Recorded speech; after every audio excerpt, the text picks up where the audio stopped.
Dan kita ke informasi selanjutnya di mana belum lama ini Presiden Joko Widodo menyemprot Menteri Hukum dan HAM Yasona Laoly mengenai sistem layanan imigrasi yang dinilai menyulitkan. Belum lagi keluhan tenaga kerja dan investor asing yang mengeluhkan durasi penerbitan kartu izin tinggal sementara yang berbelit.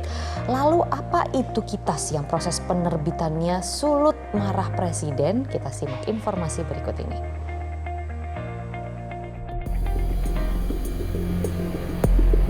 Saya terus terang dapat suara-suara seperti itu tidak malu juga. Ini kenapa kita menjadi tidak menarik? Salah satunya, bukan salah satu yang paling gede kontribusinya yaitu urusan imigrasi kita yang memang masih gaya lama.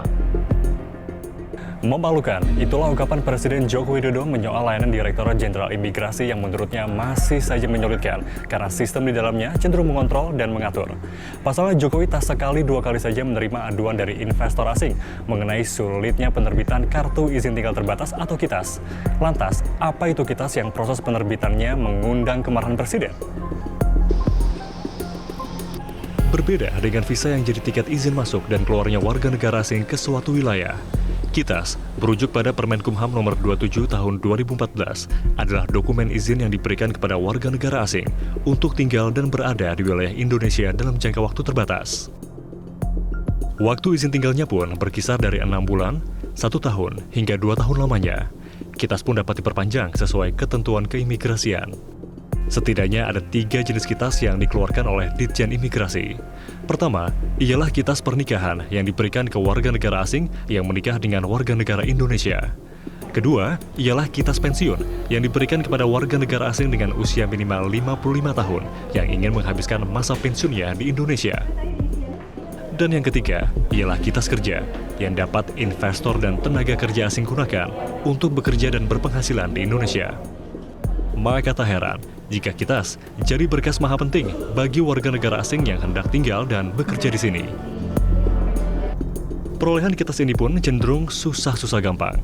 Sederet pemberkasan syarat kelengkapan hingga birokrasi berlapis membuat proses penerbitannya memakan waktu lama.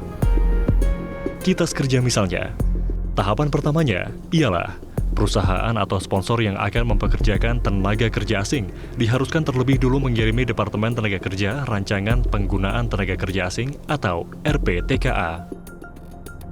Jika pemberkasan lolos, perusahaan atau sponsor harus membayar dana kompensasi pengguna tenaga kerja asing atau DKP-TKA sebesar $100 Amerika per bulannya. Kemudian, Depnaker akan mengeluarkan surat rekomendasi TA01, sebuah surat yang berisi pernyataan Depnaker untuk Ditjen Imigrasi.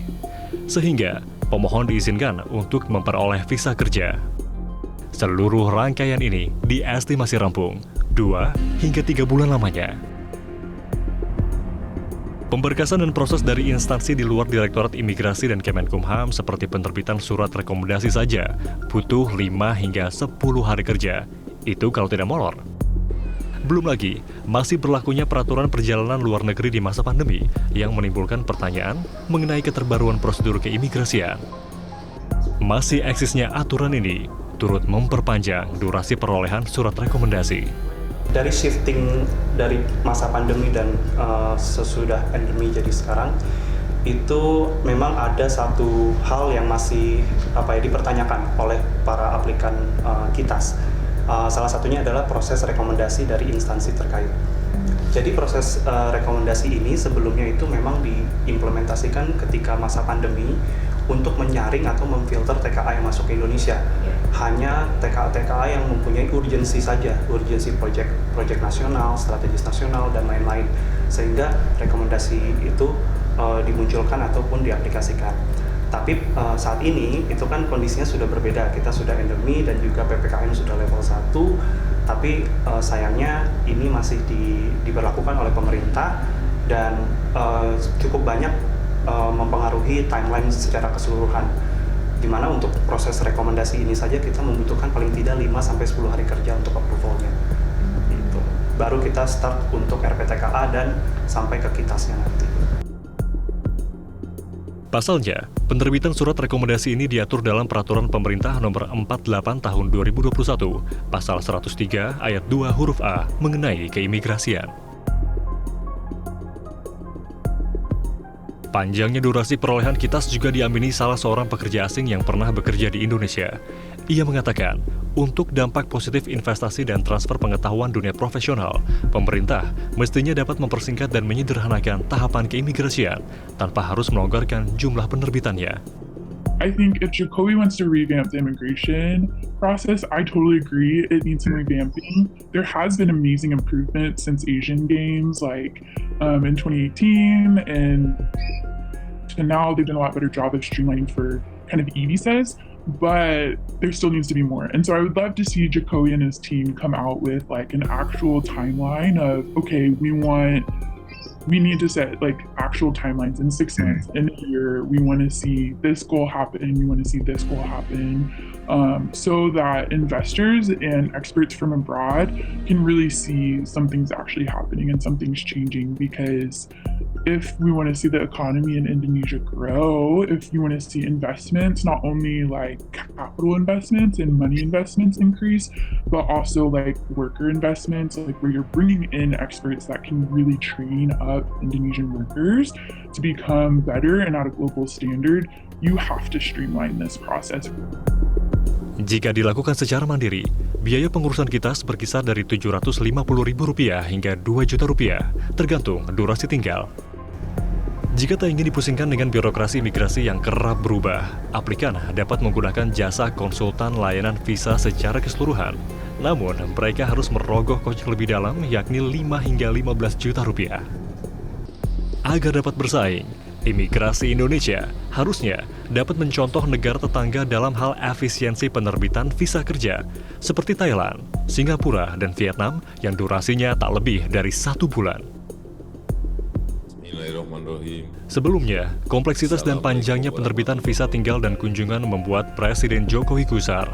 Dalam pengantar rapat terbatas di Istana Merdeka 9 September 2022 lalu, Presiden Jokowi meluapkan kemarahannya langsung ke Menteri Hukum dan HAM Yasona Lauli yang membawahi Dirjen Imigrasi untuk melakukan reformasi sistem keimigrasian tanah air.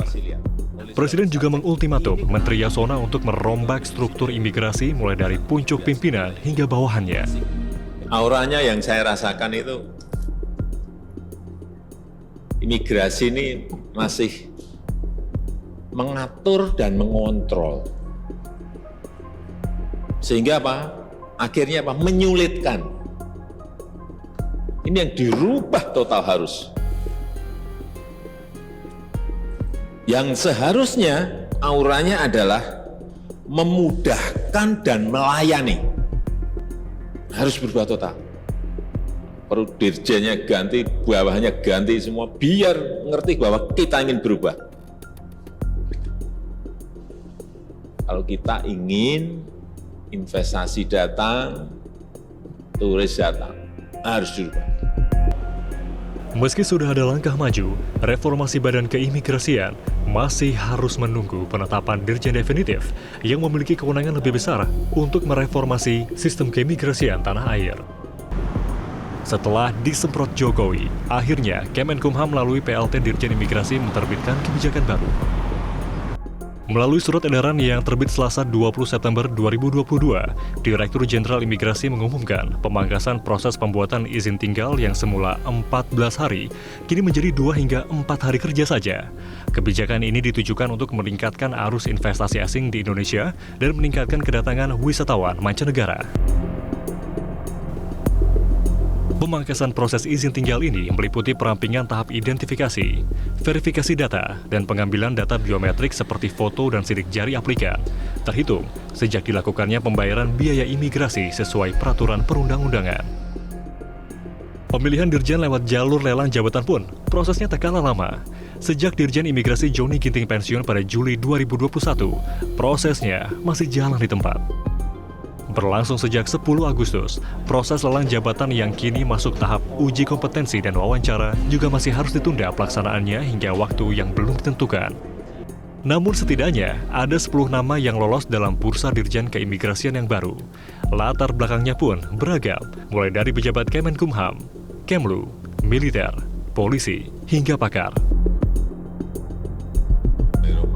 Penetapan Dirjen Definitif yang baru dinilai akan beri kewenangan untuk mereformasi sistem keimigrasian sesuai amanat Jokowi. Kontribusinya yaitu urusan imigrasi. Presiden Joko Widodo layak kesal jika masih ada saja petugas layanan imigrasi yang bekerja asal. Pasalnya Joko Widodo menegaskan bahwa sistem imigrasi sebaiknya ramping, sederhana, dan tidak berbelit. Jika sistem keimigrasian tanah air masih sedemikian buruk, bagaimana Indonesia dapat memikat investasi asing masuk? Dari Jakarta, Ahmad Fauzi, Rizky Naziah, Dede Rianto, Metro TV.